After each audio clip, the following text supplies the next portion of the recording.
5, 4, 3, 2, 1.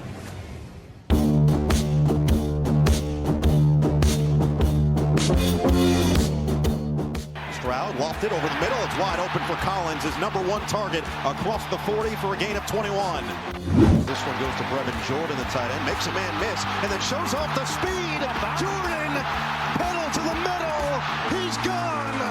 Touchdown, Texans, 76 yards. Mahomes with the edges rushing around him, finds McKinnon. Jarek McKinnon. Touchdown. Here's Prescott to the middle. It's going to be picked off, and no one in front of him. Darnell Savage. Touchdown.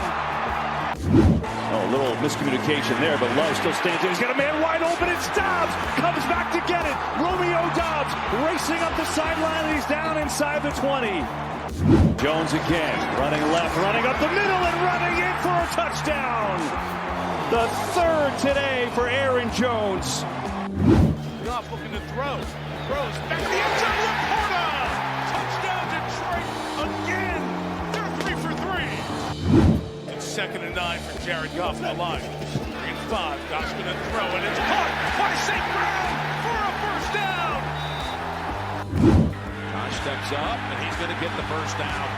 Oh, and there he goes. No one's going to get him. Incredible. Breaks it for the touchdown.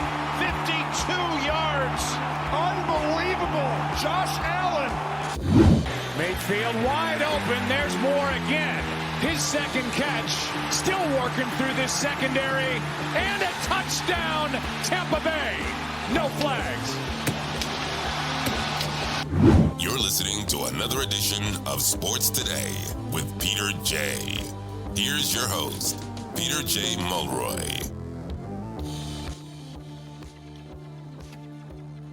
A big intro because last week was such a big week, right? You had the wild card round in the playoffs.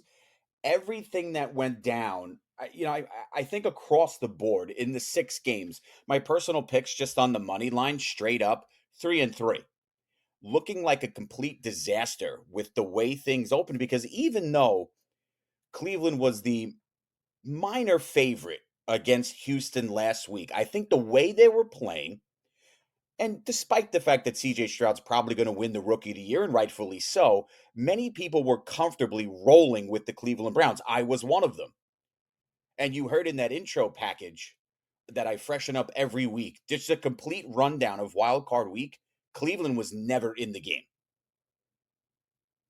So you fall into that trap. We fell back in love with Joe Flacco. We fell back in love with what was the number 1 ranked defense in the NFL during the regular season.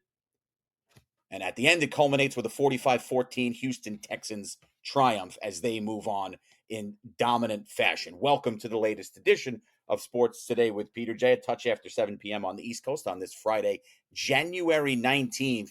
And yeah, I mean, outside of that blowout in Cleveland, in Houston with Cleveland, it was a good week. I mean, you had plenty of storylines going into the playoffs, as you usually do. Are we going to get the Mahomes-Allen rematch? Yes, we are. More on that in a bit. How's Dallas going to look at home with probably, Dallas the last 3 years has 12 win seasons in each of those years. But you probably felt like going into this tournament that this was the most equipped Dallas team when it came to having the ability to run the table and win the tournament and win the Super Bowl. And as we know, that didn't happen. So massive failures, and we'll talk about that as the show progresses. But I think the most impressive thing to me was how the Lions handled all of the hullabaloo and all of the pomp and circumstance around them hosting a home playoff game in the city of Detroit for a franchise that has not won a playoff game in going on 32 years. You had Jared Goff going against his old team in the Rams, coming with Matthew Stafford, who's a god in Detroit, now the quarterback in LA. So the crossovers there and the parallels there were outstanding on both levels. And with that, you had an outstanding football game. And I think the world, if they hadn't realized it already, because he's had a pretty damn good career at the quarterback position. And I'm not talking about Matthew Stafford, who did a great job to get his Super Bowl with McVay in LA a couple of years ago. I'm talking about Jared Goff, and that's where I want to start today. If you hadn't paid attention after the week 1 victory over the defending champion Kansas City Chiefs, after a couple of victories over a Minnesota team who was in contention for most of the season, really even after Kirk Cousins went down, if you weren't paying attention, then you probably had no idea how good this Detroit Lions team really, really is. Not only are they good, you saw last week how freaking tough this team is. That comes from coaching down. We've talked so many times on this program about how many teams, the Jets, in the past, the Cleveland Browns, the Dallas Cowboys to a certain extent, Philly over the years, Washington lately with Rivera. And I guess you can put the Giants in that mix for all of these rumors we've heard lately circling around how Brian Dable treats his staff. We'll talk about that in a little bit as well.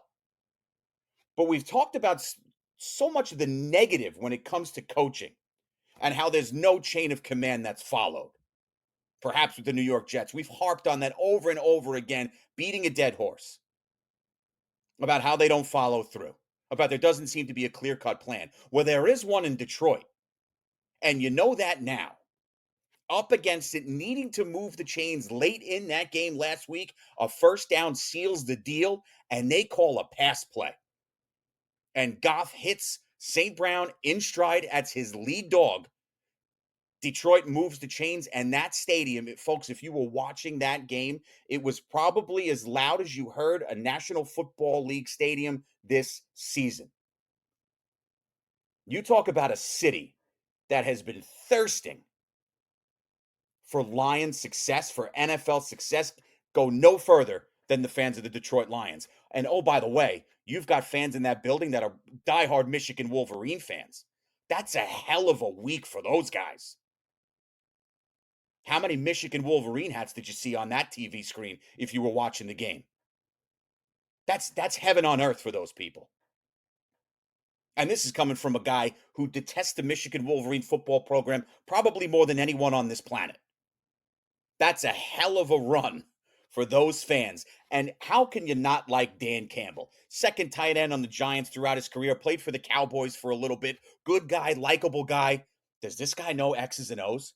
Had about as rough of a first season as a head coach with Detroit, where a team that could barely scrap together wins and was winless throughout most of the campaign.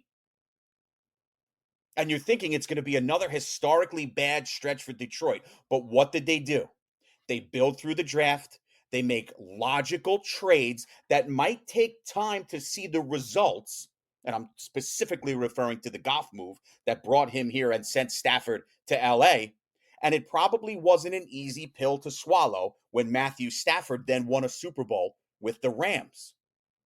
But when you stay the course and you stick to the plan, you now have the opportunity that the Detroit Lions have. They're 4 quarters away from playing for the NFC title game. That's huge.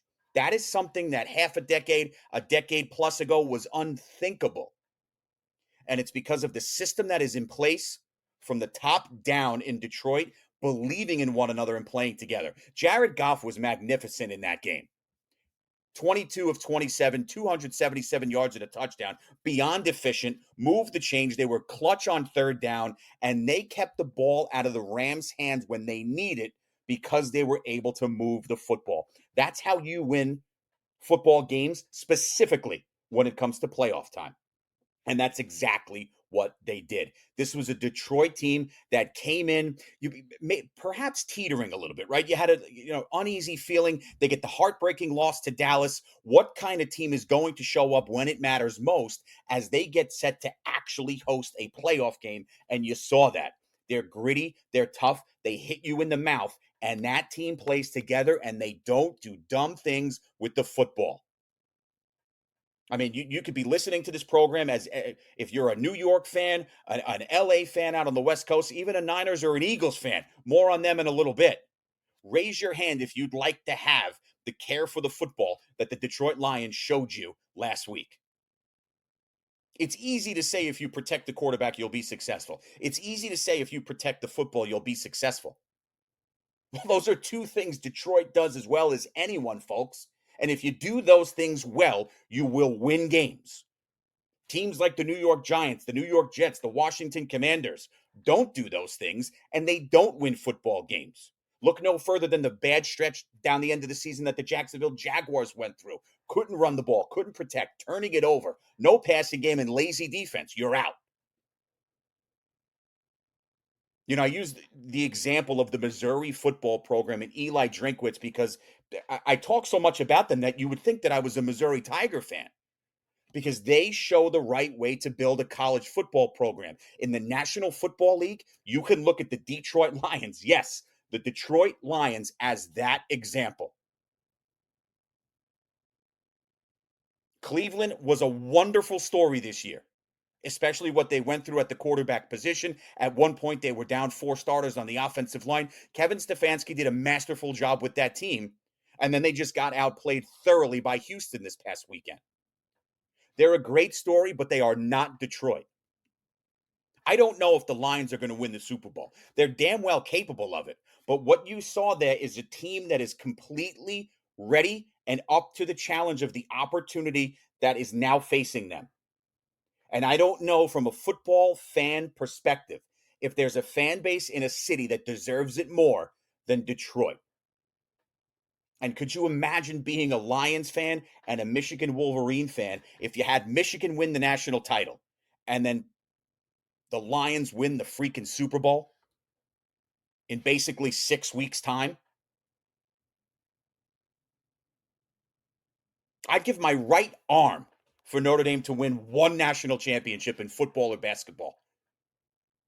You could have the right arm, because the left arm, from a golf perspective, as a righty, is more important anyway. The right side just goes along for the ride. You can have it. If you guaranteed me Notre Dame was going to win a national championship, take it. And these fans in Detroit might get 2 in 6 weeks. That's pretty damn impressive. As far as Cleveland is concerned, hot pick, sexy pick because of everything that's going on with 38-year-old Joe Flacco. He's the veteran that comes in, saves the day. Here comes the Brown train. Cleveland's going to get it done. The game starts, they never had a chance. The way C.J. Stroud had played in that game and the way he played coming into the contest, it would be a complete disaster and a failure on the part of the league if he's not Rookie of the Year. But to watch this kid develop on a week-to-week basis, when the magnitude of each game increases tenfold, you got to win and you're in. On the road in Indianapolis, last game of the regular season, he gets it done. Granted, with a little help late by a drop from the Colts, but he gets it done. Fast forward, Houston, no one saw this coming. They might have the head coach of the year in DeMeco Ryans. They should have the Rookie of the Year in C.J. Stroud. No one in the world thought the Houston Texans would be hosting a playoff game this season. Not only did they host, they absolutely roasted the Cleveland Browns, who came in red hot, 45-14. And what's funny about this game, if you didn't see it and you look at the metrics on it, outside of the score, pretty even down the line. 356 total yards for Houston, 324 for Cleveland. 280 passing for Houston, 268 passing for Cleveland. Time of possession was 10 minutes in favor of Cleveland. Houston, much like what the Lions had done down the stretch, don't do silly things with the football. They didn't turn it over. C.J. Stroud was stellar in the passing game. The running game, Devin Singletary was there when they needed it, and the defense backed them up. Now, I think one of the reasons, outside of the enjoyment we've had in watching Joe Flacco have this sort of renaissance in his age 38 season, after playing parts of the last few seasons with the Jets, is the fact that we like to relive the past. Joe Flacco had the big arm, won the Super Bowl with the Ravens over the 49ers. But I think one of the other reasons that this Cleveland team was such a hot pick was because of its defense. Number one defense in the league across the board.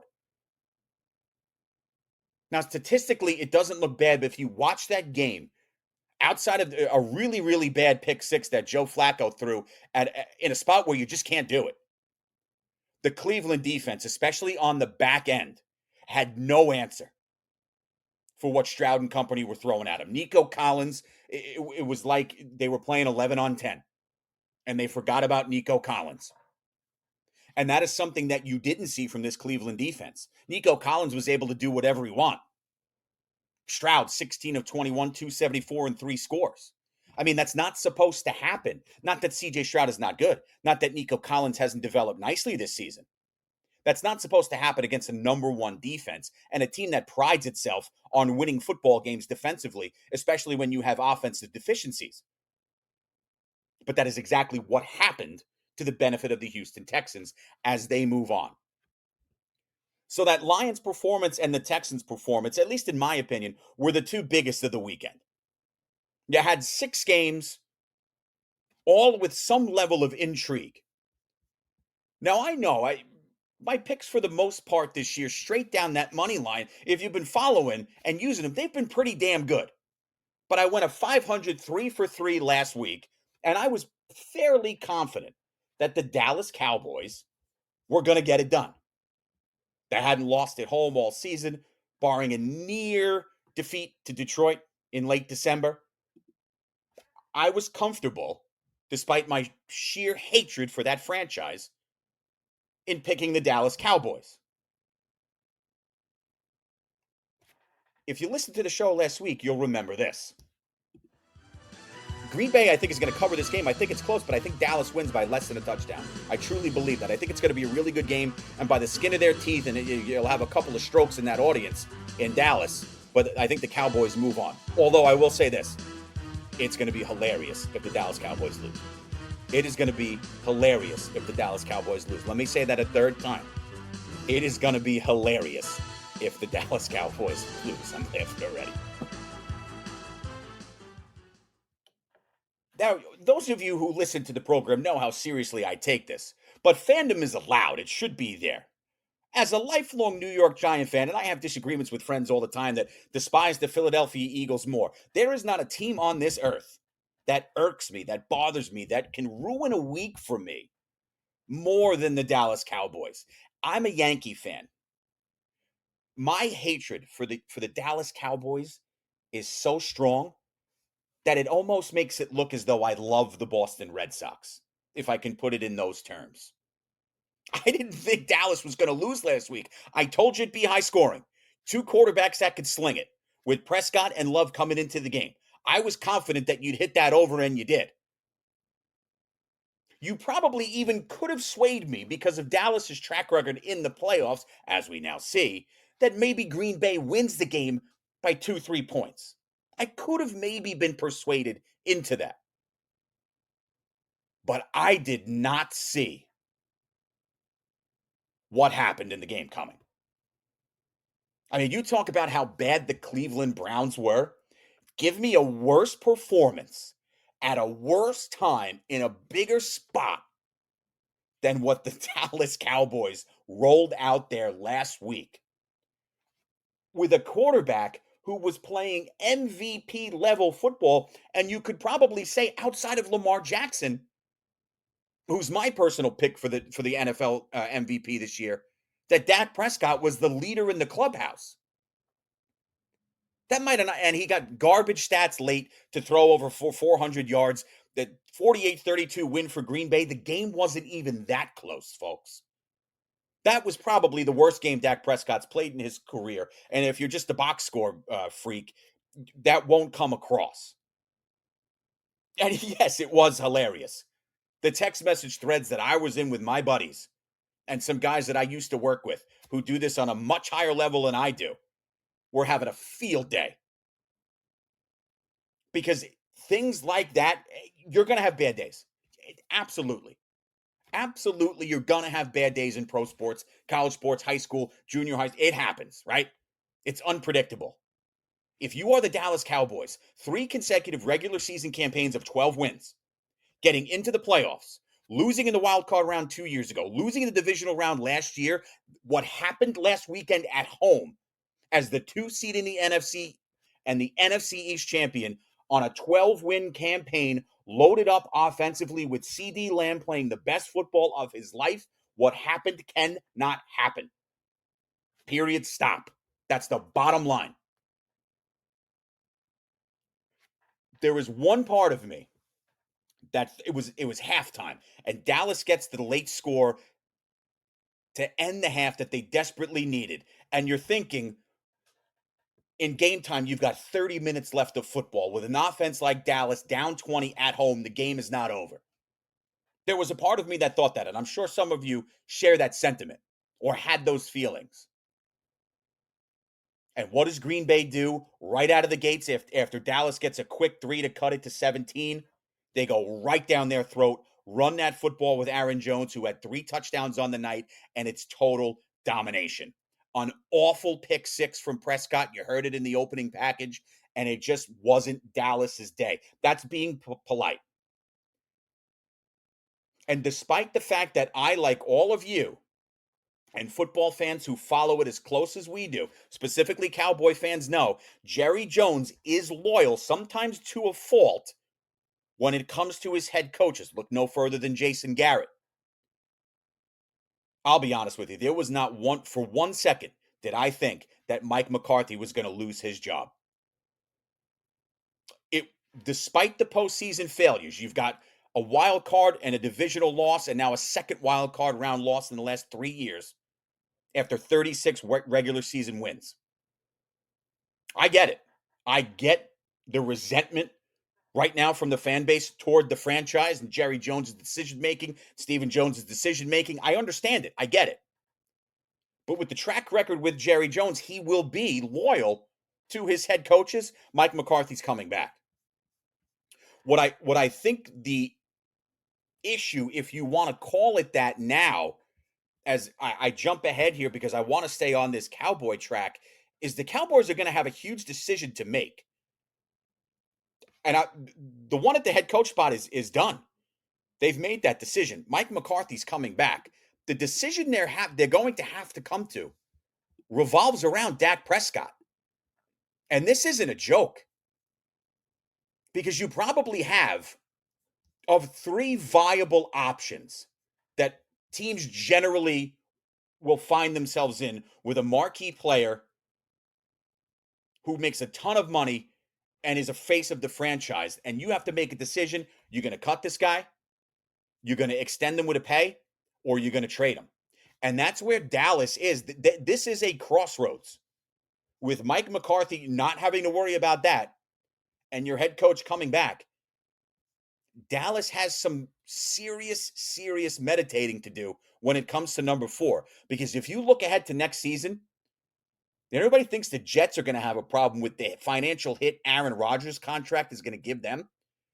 Dak Prescott's contract hit is almost $60 million. $59.5 million next season. Conventional wisdom will tell you that he will probably get extended before the March 15th deadline. But this is something that the Cowboys should not take lightly.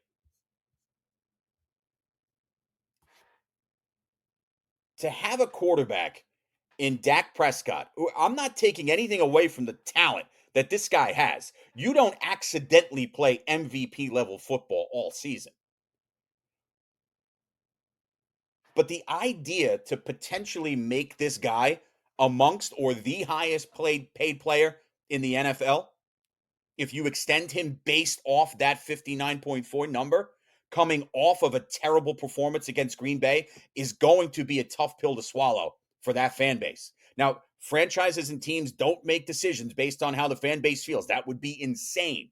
STEM word fanatic, right? That's what it comes down to. Fanatical. I'm one of them. Believe me, I get it. But the other thing that I don't see happening is what I've been reading about in the media lately, and that's to potentially cut or trade Prescott before June. It alleviates cap headaches for Dallas, I suppose. But Dallas would still be on the hook for almost $40 million across the next 2 years if they did that.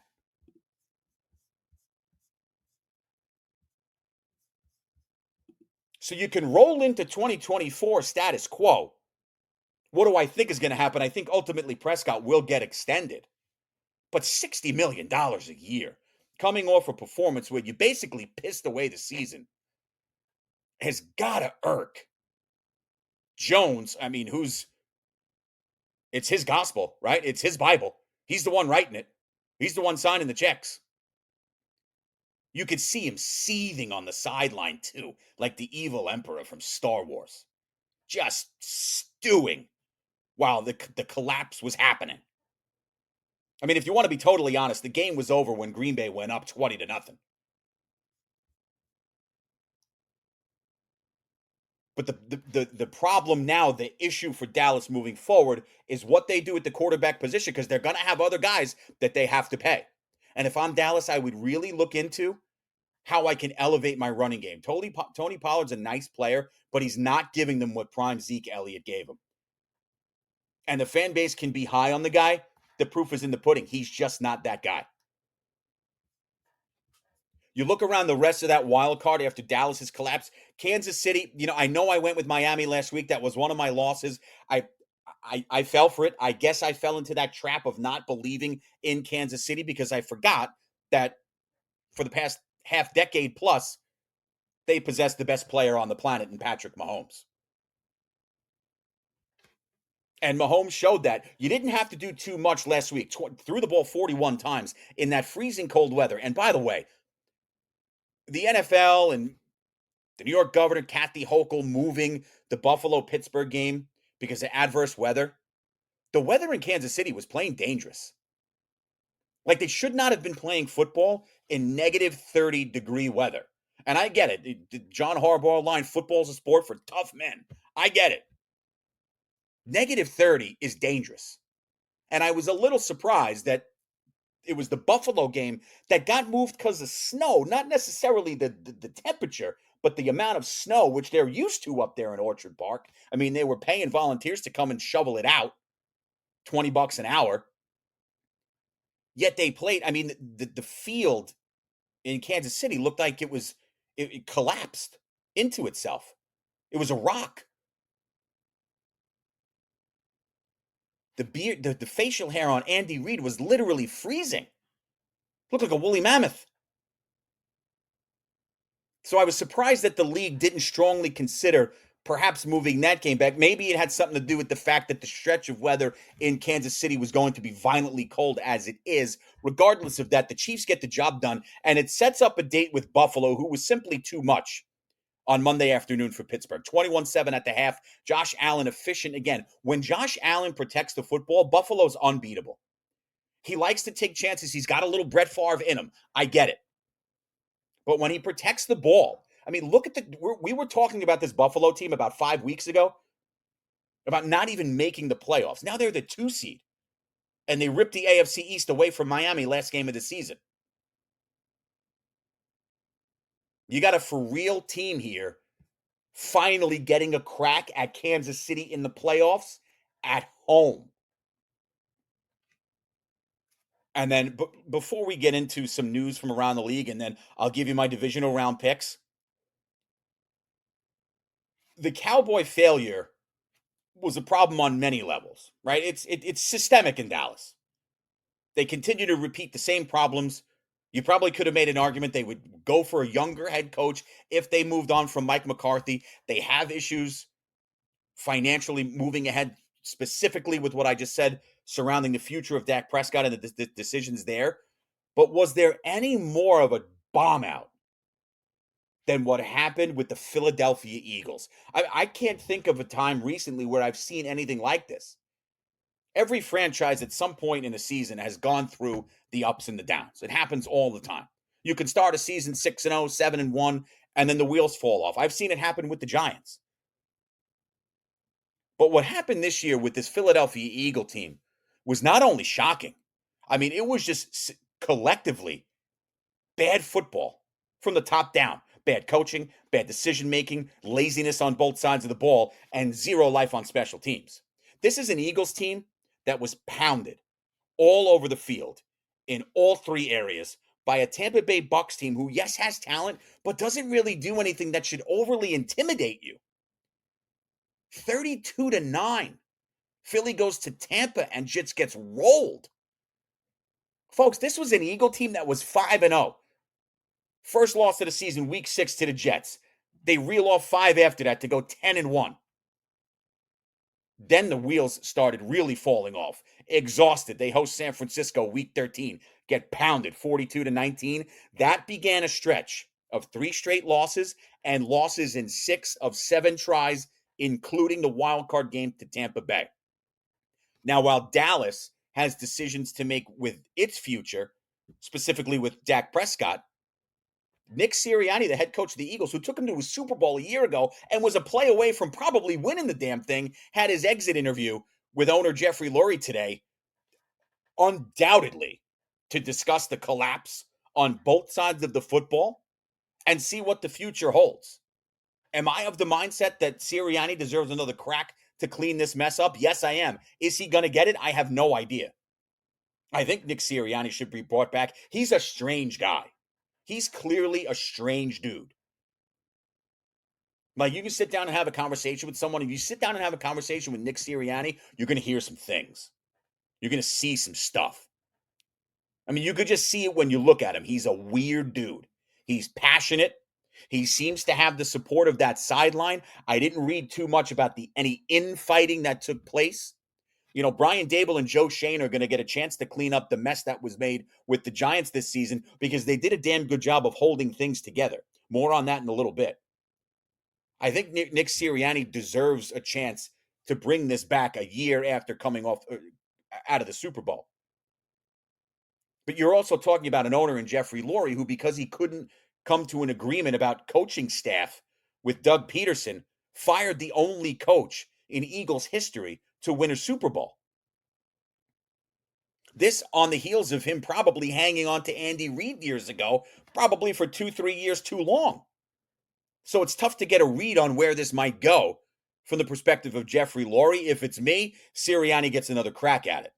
Whether he retains his defensive coordinator, Sean Desai, you probably look elsewhere. I know Desai is going to get interviews. I believe he's interviewing for the Giants defensive coordinator position, though Leslie Frazier, to me, is a no-brainer to bring that guy on board.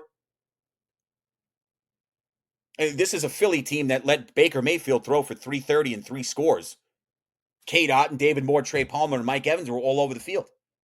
James Bradbury in that defensive secondary for Philly looked like he forgot how to play football.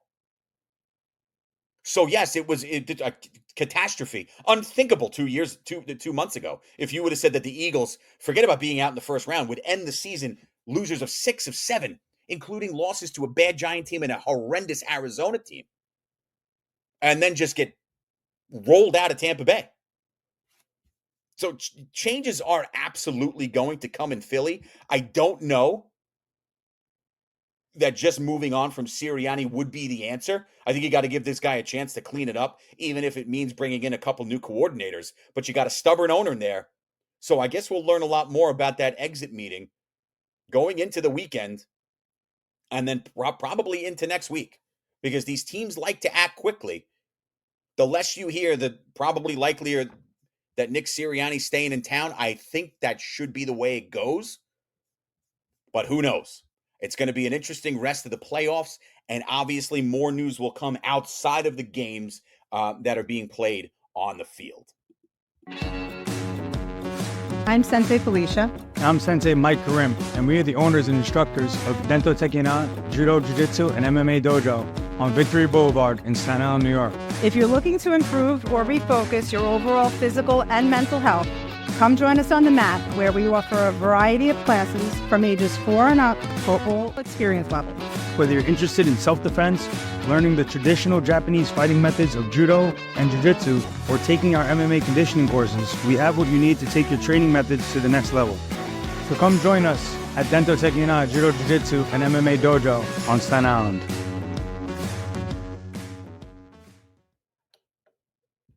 And speaking of having bad weeks, who do you think had a worse week? The Philadelphia Eagles or Alec Baldwin? See, the guy got indicted today for the horrible shooting that took place on the set of his movie. Cowboys, Eagles, Alec Baldwin. Bad, bad, bad. So getting back into what's been taking place around the National Football League, Ravens inking Dalvin Cook to the playoff roster. They cut Melvin Gordon. So Dalvin Cook, after basically being a mirage in a Jet uniform, gets picked up by a legitimate contender, and we'll see what type of packaging he's used in for Baltimore, perhaps this weekend when they battle the Texans. Right after that loss to the Packers, we told you that Mike McCarthy was coming back. I mean, this is a guy, 167 career wins, 11-11 in the postseason. He won a Super Bowl in Green Bay in 2011. It's hard to say that it hasn't been great in Big D for Mike McCarthy because he's got 36 wins over the last 3 years, made the postseason in 3 of his first 4 years with Dallas. Now we know he'll get a year 5, but it's been underwhelming. So McCarthy's back. We talked everything going on with Prescott. Derrick Henry came out this week, wants to play for a contender as free agency approaches. All 8 of his seasons have been with the Tennessee Titans. He's as good as it gets at that running back position. Another good year on a bad Tennessee team that inexplicably fired its head coach in Mike Vrabel. So Henry's going to play for a contender. Perhaps there's a reunion depending on where Mike Vrabel goes. If Derrick Henry wants to sign there. Eagles offensive lineman Jason Kelce announces his plan to retire. Guy's a first ballot Hall of Famer. 6 All-Pro first teams, 7 Pro Bowlers, and he won Super Bowl 52 with Philly. So it looks like he's going to hang it up.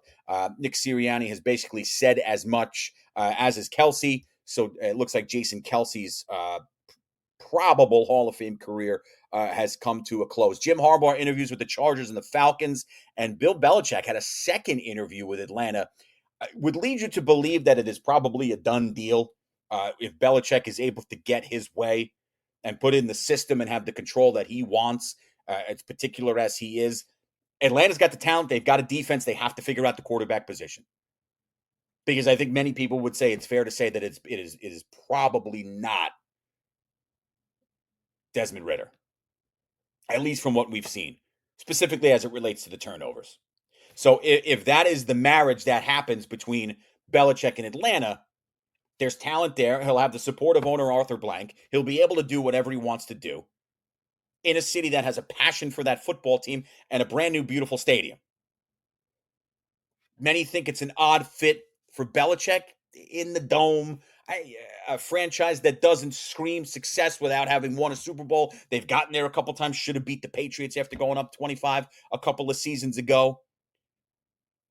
I don't dislike the fit. I think it'd be a good match. I think it'd be a needed change for both.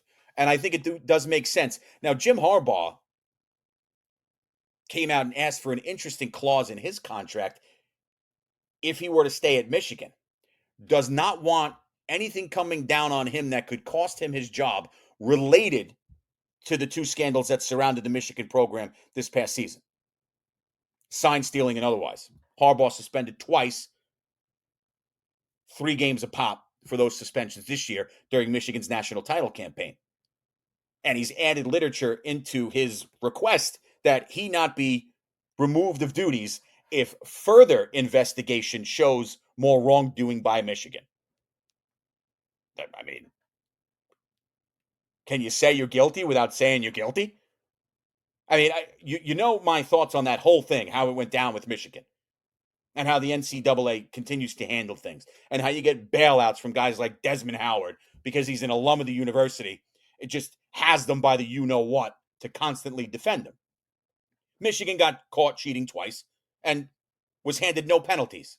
Now, is it going to be surprising if it comes down later that they stripped him of the title? No. We've seen that crap before, but who cares? There's not, I mean, you know how I feel, there's no accountability in the goddamn world anymore anyway, and especially in the NCAA. And now you have a coach who, I'm going to stay at Michigan, but if things go south, I don't want to be fired, even though I was the guy overseeing the whole damn thing. I mean, this is sick. This is the world we live in.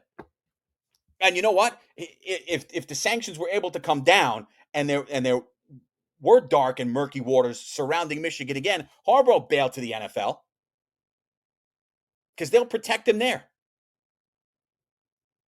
It's a joke. Imagine you talk about all these teams before the NCAA college football expands from 4 teams in the playoff to 12 next season, and talking about some of the teams that could have been in, some of the teams that just missed out, Georgia or Alabama getting in over some other teams, Oregon losing twice to Washington, but one of the best teams in the country this year, certainly the best offense behind Bo Nix. Michigan got caught cheating twice, and they were ranked the number 1 team. Now, they go on to win the games, obviously. Talented. You really want to put your foot down, you would have left Michigan out of the tournament, but nobody has courage anymore. Nobody's interested in doing the right thing. People say what they think is the right thing, but they never do it. Like, it's cool in sports and in life, right, to say the things you think people want to hear, and then when it actually comes to implementing those things, you either see how ridiculous they are, or you tuck your head between your legs and cower away. That's what the NCAA did with Michigan. Oh, we're going to suspend the coach 3 games. Oh, you got caught doing something else you shouldn't have been doing? Sending an assistant coach to other teams to get signs? Oh, we'll suspend them another 3 games. Cool. How about the teams that don't do any of this crap? Because I don't want to hear that every team does it. That's another load of bullshit. Not every team is out there doing things they shouldn't do. It's nonsense. Does everybody want to get an edge? Yes. If you can get an edge sometimes to get away with it, look in the NFL. There's holding on every single play. Anyone who's ever played offensive line who would tell you that there's not holding on any other play is a liar. There is holding on every single play in the trenches in the National Football League, in college football, in high school. There's holding on every play. Does it always get called? No. So you get away with it. But to have a coach in a hierarchy of coaching right at the top of it, like him or lump him, in Jim Harbaugh, to twice get away with these things. And oh, by the way, still, for half the suspension, be able to sit up in the press box. Give me a break. Now he wants it in his contract. By the way, I want to be able to do dumb shit and not get in trouble for it. Hey, where do I sign for that? How do we get that? I want to go to work every day, teach with my feet on the desk, and have a cigar sticking out of my mouth. I don't want to get in trouble for it, though, boss. How would that go over? Not well.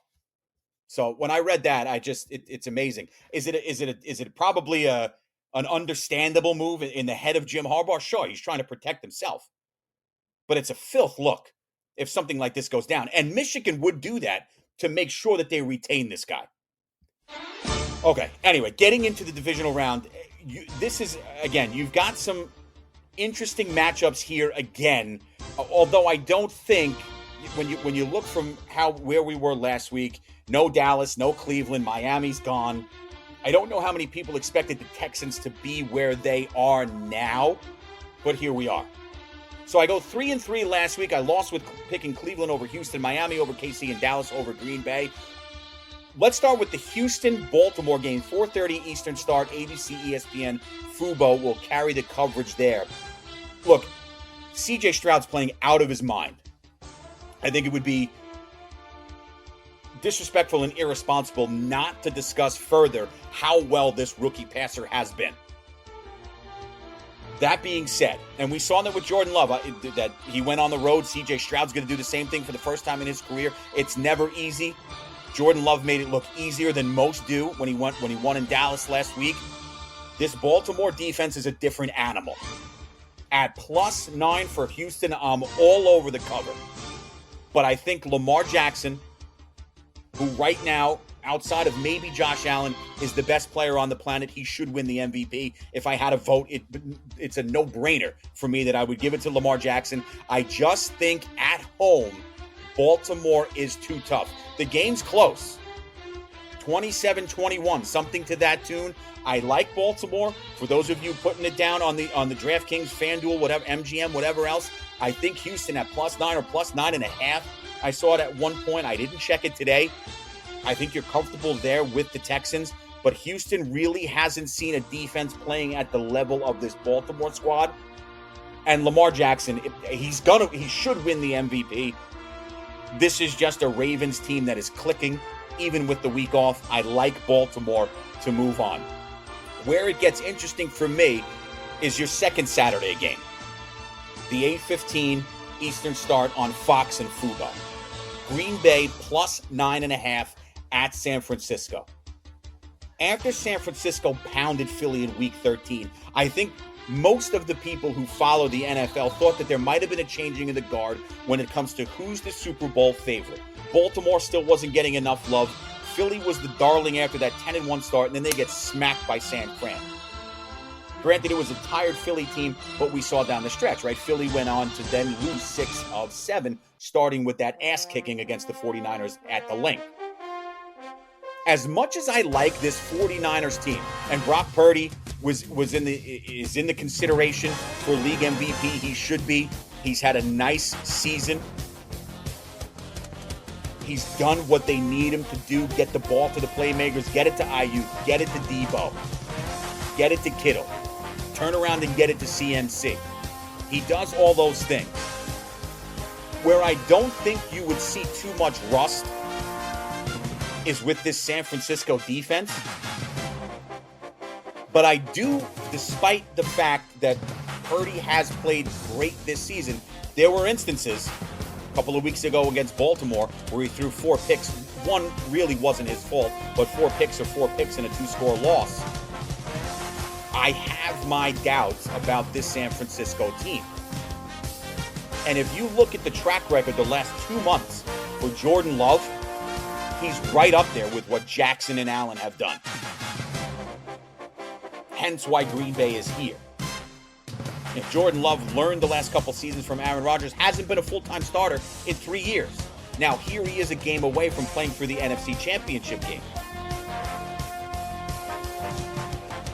At 9.5, I love the cover, but Green Bay 30, San Francisco 27. I think the Love train continues. I thought a lot about this. Obviously, you have no shock at all as a monster favorite at home if San Francisco were to win this game. But I'm going to go with Green Bay in, yes, an upset, but maybe we could probably agree here that after what they did to Dallas, it might be a bit less of an upset. Now, San Francisco, as equipped, has good wins over very good teams this year, including the Eagles. You know, Dallas beat up on some lousy teams throughout the year. So it would probably be unfair to compare the two, especially since when Dallas played San Francisco, I believe it was Week 5, San Francisco wiped them off the face of the earth. This is a different San Fran team, but I like what LaFleur and company have going with Green Bay. He's got weapons in Dobbs and Reed. He can turn around and give the ball to Aaron Jones, who has been dynamic. And the fact that he's been dynamic when it's needed most makes this feel more legitimate. Plus, they protect up front and push the pile. It's going to be close, but give me Green Bay by 3. You got Tampa going to Detroit as a 6.5-point dog. Sunday, 3 p.m. Eastern, NBC Fubo. Tampa's domination of Philly was well noted. It would be foolish not to mention that again, especially the way Baker Mayfield, with a bad ankle injury, played in that game.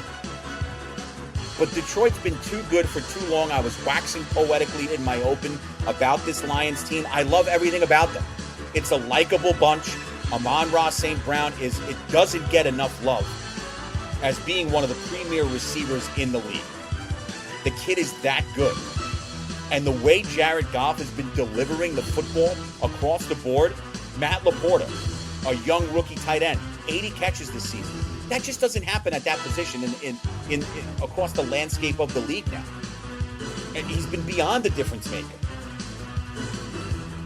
For a team that had moved on from TJ Hawkinson to now have a Matt LaPorta to go along with an Amon-Ra St. Brown and a Josh Reynolds, the former Ram, there's beyond security blankets for Jared Goff. I think this will be a good game. Detroit at home once again. They take a step further going to the Super Bowl. Give me the Lions over Baker's Bucks, 28-24. I think it's a good one. Bucks cover, Lions win outright. Chiefs go to Buffalo. Look, game of the week, right? Maybe the game of the season. I think most people coming into the season thought we'd get this matchup probably in the AFC Championship game, however. But here we are. Bills a 2.5-point favorite, 6:30 Eastern start Sunday. CBS Paramount Plus will anchor the coverage. We know what we're getting from an X's and O perspective from both of these teams.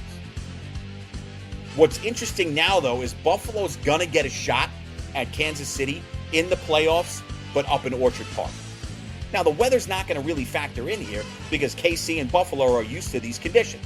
After all, it is basically February. This is the first road playoff game outside of a Super Bowl that Patrick Mahomes will play. It's pretty wild to think about, but that shows you how dominant Kansas City's been. Kansas City wins the game, they go to the AFC Championship for the 6th consecutive season. I mean, that is sheer domination. And just continuing, not just to win the AFC West, what they did for 8 years straight or 9 years straight, but the domination in the playoffs and beating good teams along the way. I said it before, when Josh Allen protects the football, it's one thing to take chances. It's another to do stupid things. When Allen protects the football, Buffalo is as unbeatable is. They've got the defense. They've run the ball better with James Cook. He's given them a reliable option that they really hadn't had the last couple of seasons. Stephon Diggs on the outside. You got two very good tight ends in Dawson Knox and Dalton Kincaid, the rookie from Utah. And oh, by the way, Josh Allen is super mobile. We saw that and you heard it in the open, the 52-yard scamper for a score last week when he was probably looking to go down, lowered the shoulder and realized no one was around him and he kept going, basically sealing the game over a Pittsburgh team who just couldn't hang, especially at the quarterback position with Mason Rudolph. This is going to be a great game. This will have that quintessential postseason feel to it. And I'm going to go Buffalo here. It's time to get that marquee victory over a team that's had your number. Buffalo's got them at home. That stadium is going to be rocking. There's more snow forecast in this area that's going to impact the Orchard Park area. And anybody who knows anything about the Bills fan, the Bills Mafia, they're insane. They live for these things. Beer sales alone for this game will be in the millions. I like Buffalo. They move on. AFC Championship game in a week's time, taking down Kansas City 27-24. So again, just as a recap, Houston covers, Baltimore wins the game. Green Bay, give me Green Bay in an upset over San Francisco, 30-27. I like Detroit in a good one, 28-24 over Tampa. And then Kansas City just falling to Buffalo as a 2.5-point dog, 27-24. I think it's going to be a hell of a week. I think that's what you want, right? This is why we watch the games. This is the best time of the year as a football fan. And I think this sets us up perfectly for that semifinal round, AFC title game, NFC title game next weekend. And of course, we will continue to break it down throughout each Friday at 7 p.m. right here on Sports Today with Peter J. With you every week. Sports Today with Peter J. You know, you get all this talk about college football with the season ending, now the NFL playoffs. There's so much other news taking place around the league. You get PGA Tour in full swing. Tiger Woods looking to make his comeback to the competition February 15th at the Genesis. But how about college hoops? Right? Especially locally, where I live across the New York area, right? It's a national show, but it's got a New York flavor. St. John's and Seton Hall are having good seasons. Seton Hall's got some good marquee wins on its schedule to this point in the season. A couple of lopsided losses, but what Shaheen Holloway's done with the Pirates and what Rick Pitino's building in Queens, it's been fun to watch. Nationally, I mean, UConn's back atop the poll, and this is Danny Hurley's another year removed from the national title, 15-2. They're equipped for another title run again because of the veteran core that he has. And speaking of veteran teams, I've been saying, I know they've lost the last two, but the Houston Cougars can flat out run with the best of them. I love what Kelvin Sampson's built. He believes in having that veteran leadership and the staying power of keeping the guys in school. This Houston team, 14-2. I mean, they can score and they defend. They have an old school feel to them, do the Cougars. And they've been fun to watch. I'll tell you a team who's really been on the rise the last couple of weeks, and that's North Carolina. I mean, seldom do you see a really bad Carolina team. They might sneak into the tournament as an 8 or a 9 seed, then they go on a run. But this North Carolina team, with losses already to Connecticut, Villanova, and UConn, they've got good wins over Clemson, a pesky Pittsburgh team, a really good Oklahoma team, and they absolutely demolished Syracuse and Louisville. Two teams are in a rebuild of their own. This is a North Carolina team, 6-0 in the ACC, 14-3 overall, finally cracking the top 5 this year. I think they are national title good, especially if they're playing this brand of basketball on the defensive end. RJ Davis has been great. Armando Bacot has been great.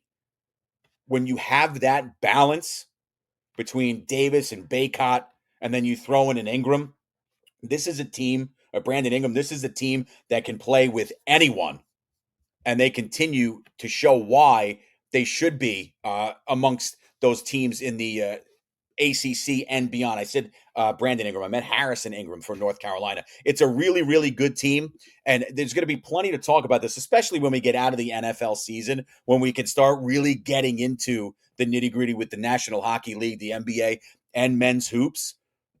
But if you're asking me right now, Connecticut, Carolina, Houston, and look, Purdue number 2 in the polls, 15-2 overall. Zach Edey, perhaps the best player in America.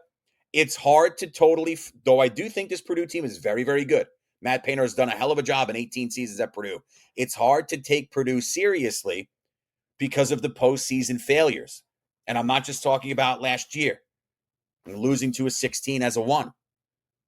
We've seen it time and time again. There have been good runs, but it's never gotten to the point for Painter and Purdue where I think many of us thought it would be. That's not to say it won't this year with another veteran group led by Zach Edey. I mean, across the board, wins over Gonzaga, who's really teetering right now. Gonzaga's fallen off. You would expect them to start getting it going, but you don't generally see a Gonzaga team in a swoon before February. It's just unthinkable.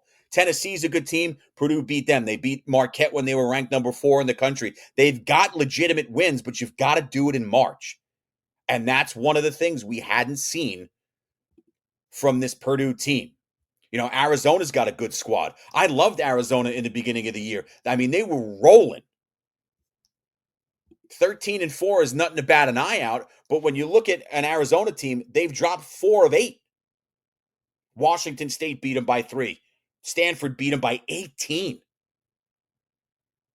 A tough loss in double overtime to FAU, who's another team that I really like. Dusty May's doing a hell of a job with that program. The Owls, a Final Four team a year ago.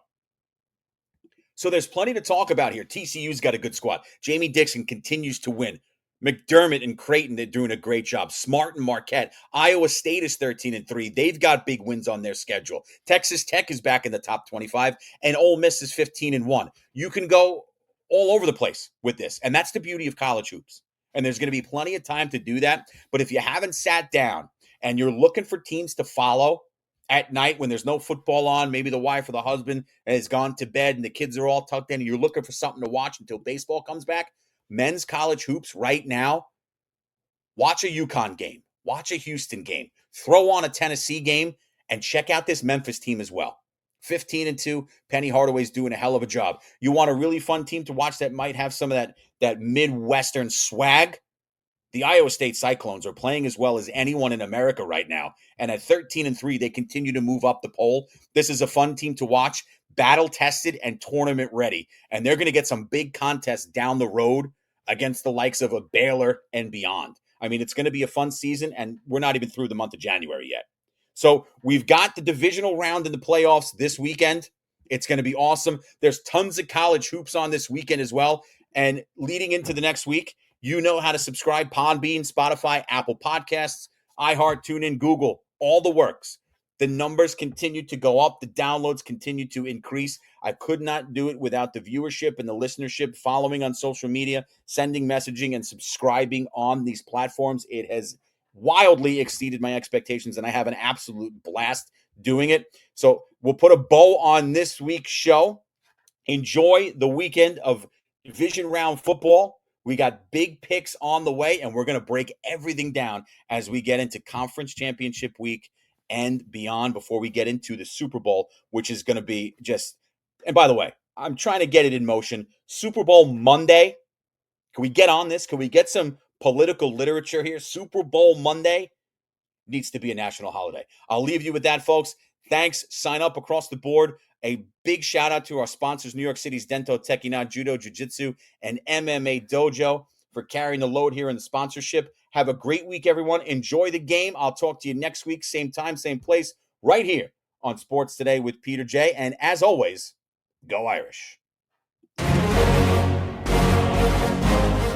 Listen to Sports Today with Peter J. every Friday at 7 p.m. Eastern on Podbean, Spotify, Apple Podcasts, and iHeartRadio. We'll see you there.